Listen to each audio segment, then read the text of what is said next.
ngapuranen aku yen ana salah lan luputku tak rumangsani aku duweni dosa nganti saprene isih krasa nenggon. Bismillahirrahmanirrahim.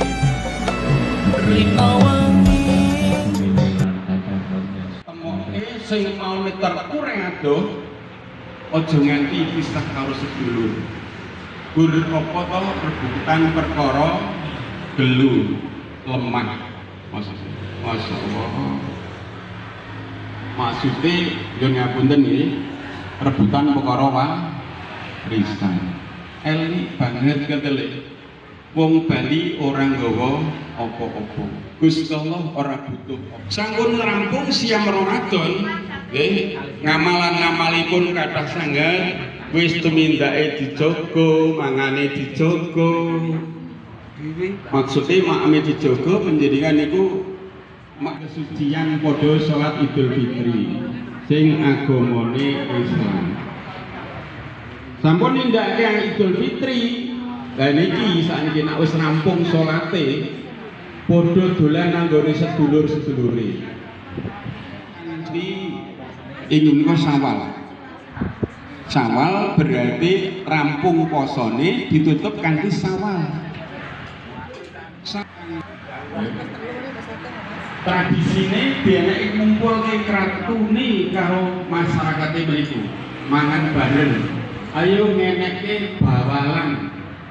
Sawalan kumpulke balung pisang sing gampang mana itu halal berarti niku wae sah. Maksudnya sah maune teruren nggih, maune pisah saiki kudu dikumpulke. Saiki dikumpulke meneh anu padha ngenekke sijine saling maaf lan maafke. Hablu minanas hubungan rina wangi ralali tansah datona memuji marang kang kuwasa mugi galento paring pangapura urip tentrem ayem uga kanthi mulya.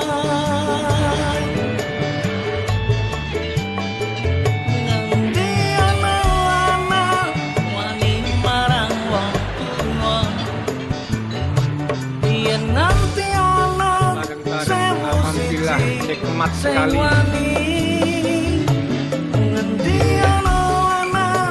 Lali marang wong tuwa yen nganti ana sewu siji sing lali swargane donya ana supune wong tuwa wong kang tuku satya gedhe kanjarane